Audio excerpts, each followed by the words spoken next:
Hi everybody. Today we are going to be unboxing a Fluance RT82 turntable. This is the base model in the new reference series line of turntables from Fluance. I've seen a couple of videos online where people are struggling with getting the turntable out of the box, and I have a few tips that you will see throughout the course of this video that might make it easier for you to unbox your turntable or your other electronic devices. We're going to need a few things. First, we're going to need a white or light colored bath towel. Doesn't have to be a beach towel, but the bigger the better. Second, we should have a sharp knife, preferably a small one like an X-Acto blade or a box cutter. We want to cut through the tape, and we don't want to cut what's underneath, obviously. Third, we're going to want to have a nice clear surface to work on. This could be your dining room table, your kitchen table, kitchen counter, or your kitchen island. Lastly, we're going to want some nitrile gloves so we can keep our grubby little oily fingerprints off of our brand new or new to you electronics. So, without any further ado, let's get started. Okay, as you can see, we have our white towels. I actually used two to cover the surface of the kitchen island. I have my X-Acto knife, and I have my indigo colored nitrile gloves. So you can see right now that I have the box upside down. So this is the bottom of the box. This is what we want.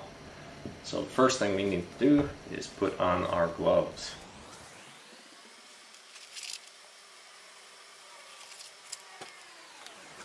Okay, now that my gloves are on, you're probably wondering, why do you have two towels on top of the island? Well, underneath the towels is your countertop, which is pretty slick. You have no idea what's inside this box. You have no idea how they packaged it or what's going to come out in what order. So this is here to catch any small pieces so that they don't roll away, fall on the floor, get broken, etc. So that's why we do this. Be very careful when handling an X-Acto knife or a box cutter. Very, very sharp. Don't cut yourself.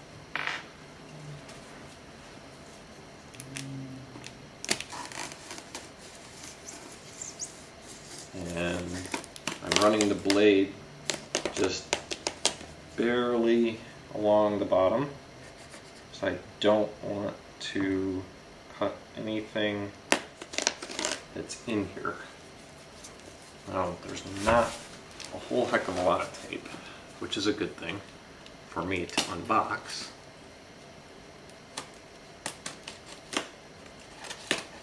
Okay. And this is not a heavy item, so it's pretty easy to handle.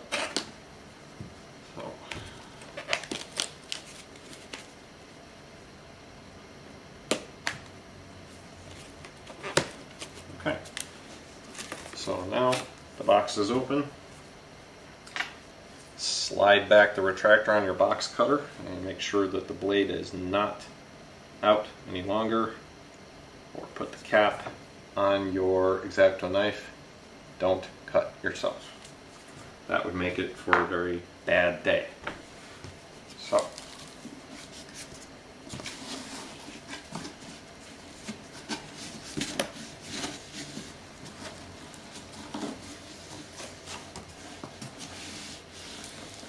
now, the reason why I wanted you to open this from the bottom is so that you can let gravity assist you.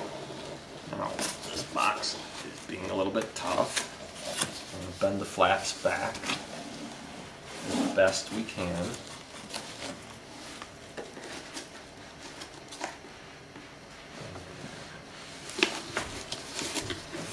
That's fine.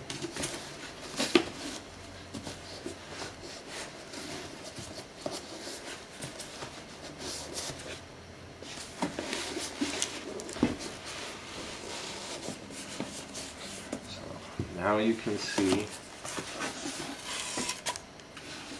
kind of why I'm doing this, I hope.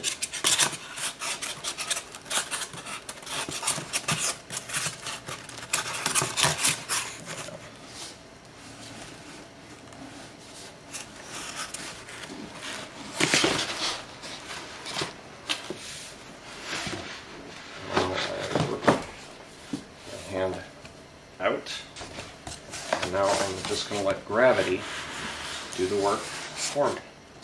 Now I don't have to lift the turntable out of the box. It's already out.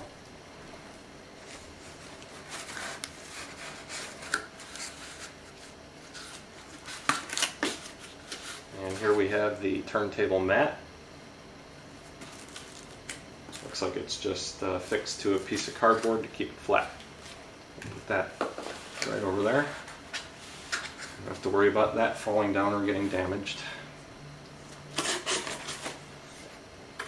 the side, this side,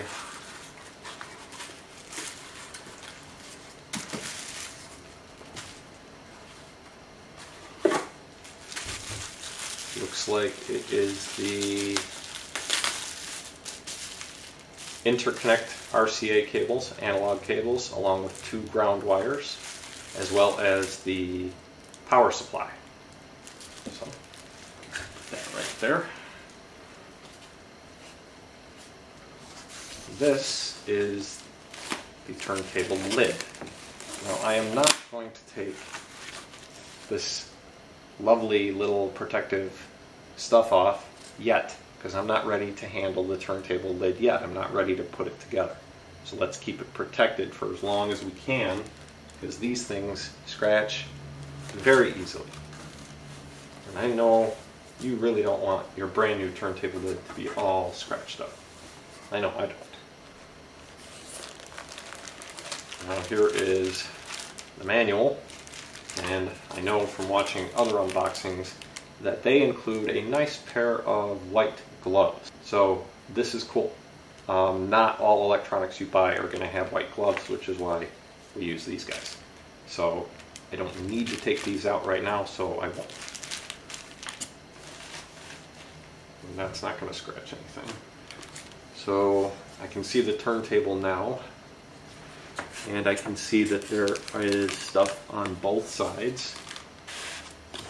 A lot of people remarked how heavy this turntable is when they were unboxing it. I don't know how you wouldn't know that when you're handling the box itself. It's not like you open up the box and all of a sudden the turntable magically got heavier. So I wouldn't think so. So anyway, this is the wonderful aluminum platter. I'm going to set that over here.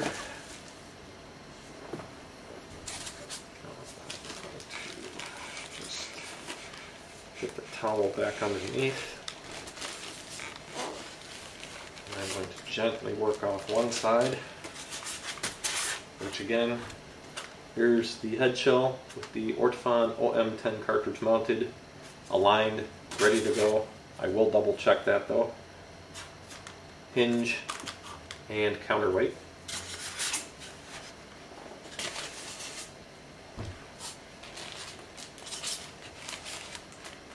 From this side, yeah, I'm thinking that's the 45 adapter, but I won't know until I take it out, because one of them has a little groove that you put onto the motor spindle. Sorry about that. Looks like the camera has a limited amount of recording time per session. So now we want to be very delicate and gentle with this equipment, as a turntable is a very, very sensitive piece of equipment, which is why they pack them so well.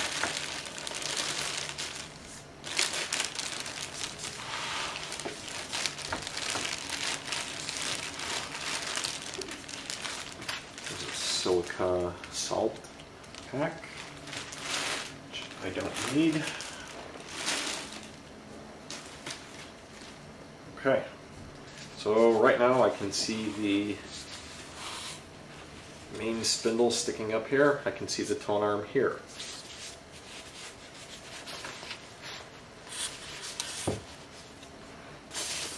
I love that this turntable has a speed controlled motor, because the Achilles heel of all belt drive turntables is their inaccuracy in playback of the playback speed.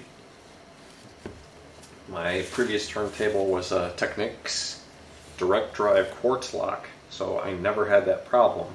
But with the direct drive quartz lock, you can get noise from the motor. I never did, but it can happen. You can get noise from the motor since it's right there. So don't do it. Beautiful finish. I can see that this is probably going to collect dust like crazy, and I wouldn't be surprised if it's very easy to scuff and scratch like every other piece of black acrylic equipment I've ever owned. Yeah, there's definitely a whole lot of dust accumulating on this already. I would not say that this is a heavy turntable, personally. I'm just saying it doesn't seem super heavy to me, but it feels solid.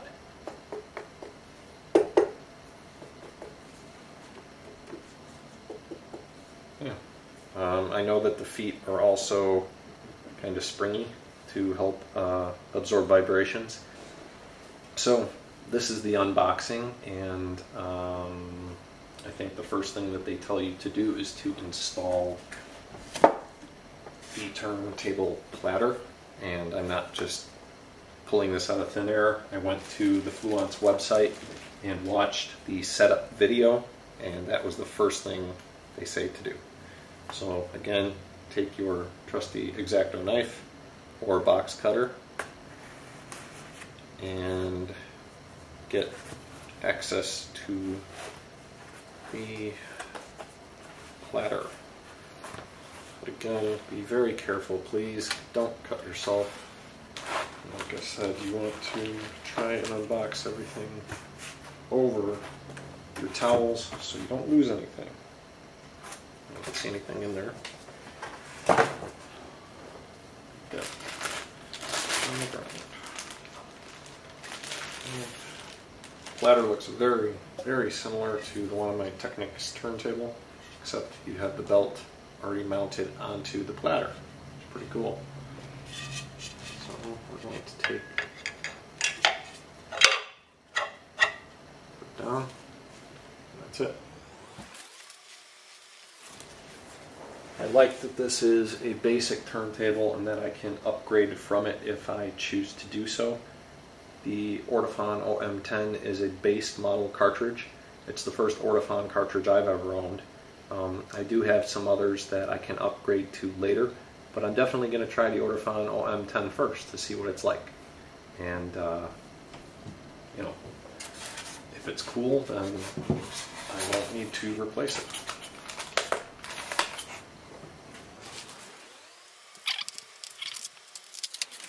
The one thing I noticed in other unboxing videos is that there is no place to put the 45 RPM adapter. You're just going to be kind of trying to figure out a place to put it, and that's, you know, not a lot of fun to have something and have no place to put it. So that is the 45 RPM adapter.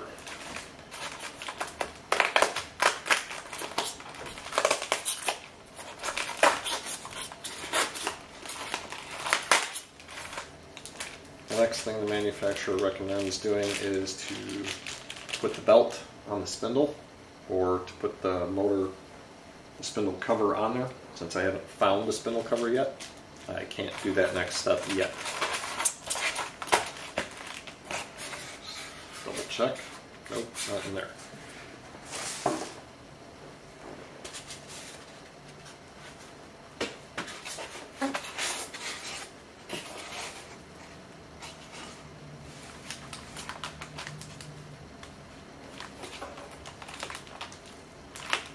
You You want to make sure you save all of your packing material, because if you have to send this back to Fluance, you're going to need all this stuff.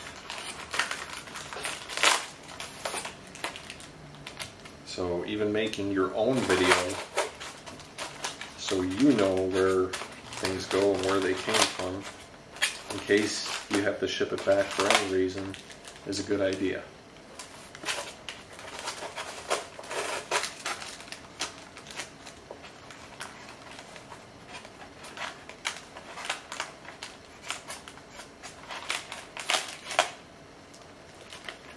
Cartridge. Again, no adapter in here. Maybe it's in here. I don't know. Have to look. Just double check. Nothing in there.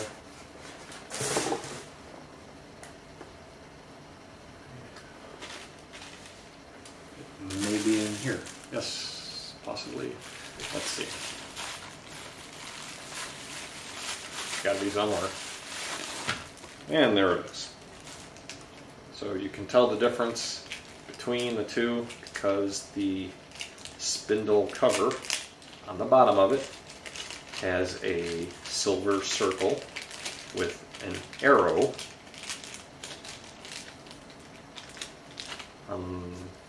pointing to the notch. I don't know if you can see that. Sorry about that, the camera's battery died. So, as I was saying, I did find the motor spindle cover. It's identified by a circle on the bottom with a silver triangle, which shows you which direction to point it at. There's a notch over here. If you're confused about any of this stuff, they have all the setup instructions on the Fluance website. There's a bubble level. I have a couple of levels over there from leveling my old turntable, but I will be happy to use the included level. So first thing I'm supposed to do is put on this, because then you need to stretch the belt over, and you can't put the belt over if you haven't put this on first. There's a little notch. There you go, it's on. That was easy.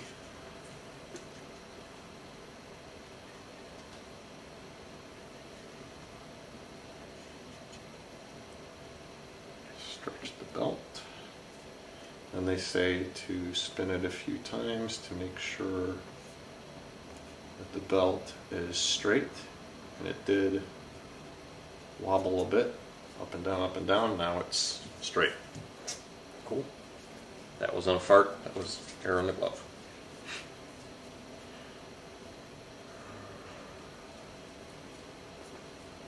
So I believe they want me to put the counterweight on after installing the dust cover. That doesn't make any sense to me.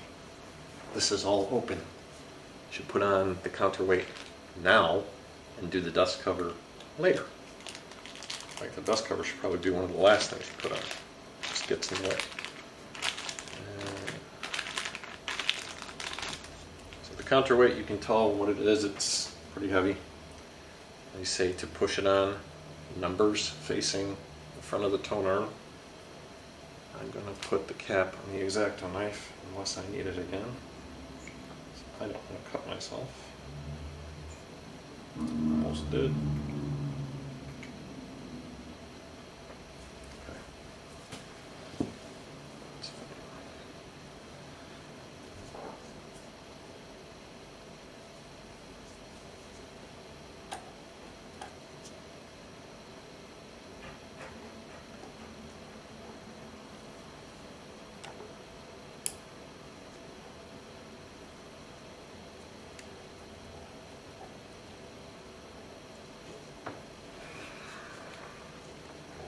It's not going on quite how I would like it to. There we go.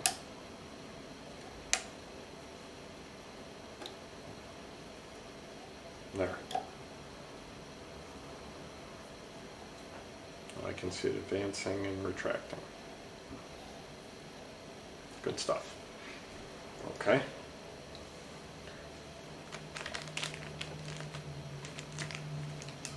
Hinges, I'm just going to pop over there for now. At this point, I probably don't need the towels because I don't think anything small or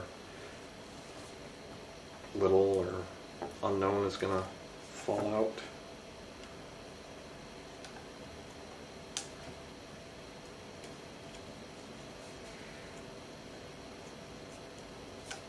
I can see some scuffs in the piano gloss black. As I said, I'm not surprised. I haven't even touched it much. It wasn't me that scuffed it. It's just a surface that is highly prone to getting damaged easily, unfortunately. The walnut is, you know, a nice looking finish. It just doesn't go with anything that I own, so I went with the black.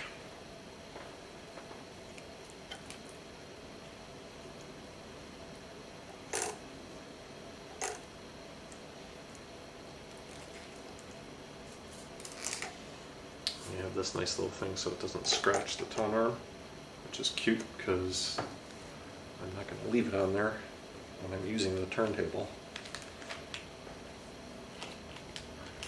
Okay, so now we're going to want to get the arm to float to level the tone arm. You're going to do this, I'm just going to show you. Once you have the head shell installed, you're going to bring it over here and you're going to support it so you don't let the needle touch the platter, but once you're done it's just going to float by itself without me holding anything. And speaking of which, I should probably put the rubber mat on.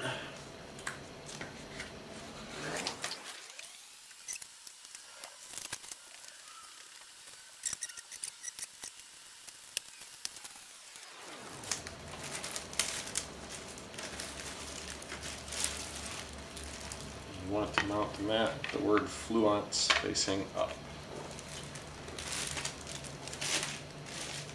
So that is done.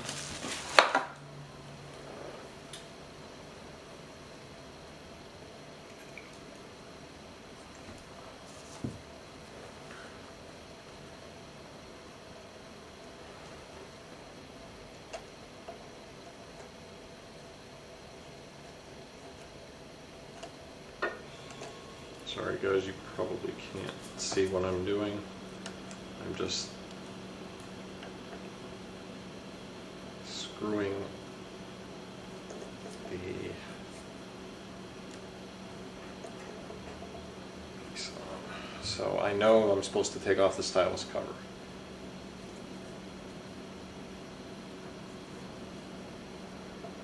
I just want to try and get kind of close.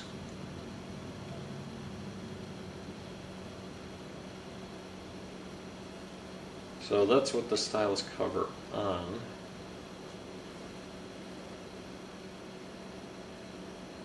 So I've seen it done two ways. Some people level it over the platter. Some people just level it so it's floating in the cradle. So right now it is balanced with the cover on, and I want to take the cover off. So I'm going to put it here.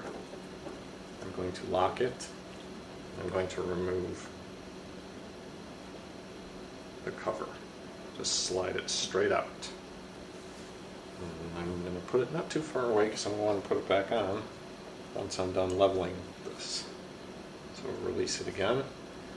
And that's how much that little plastic cover weighs.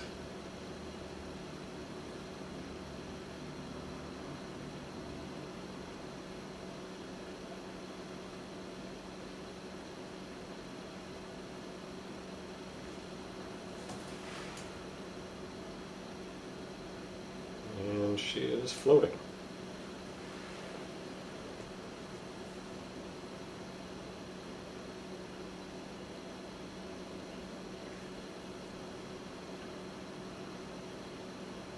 So we have zeroed the arm.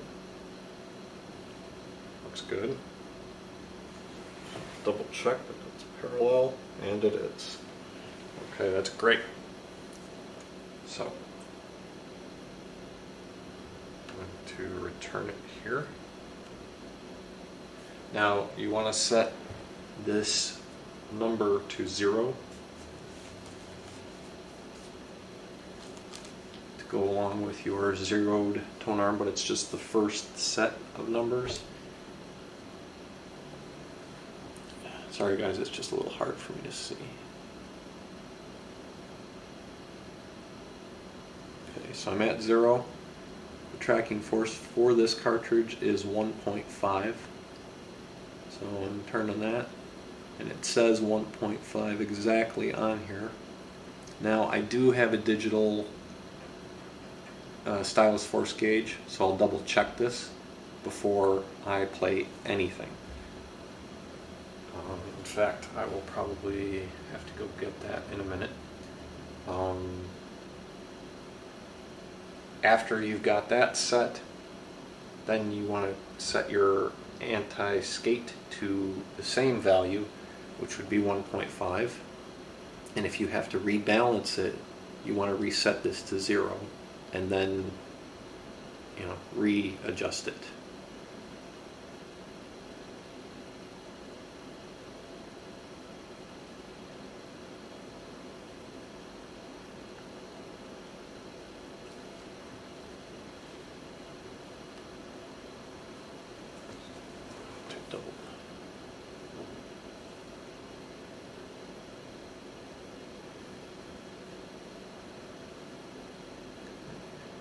You have to be looking at it from above to see where their arrow is for the 1.5 mark. It's very hard to see from looking at it from this angle. So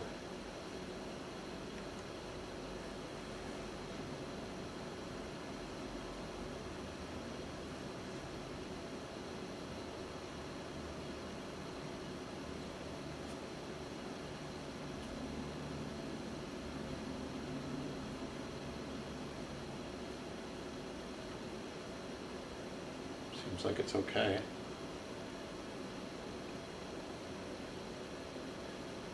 I was once told that if anything, you want to set your tracking, your anti-skate, to a smaller value than the value of your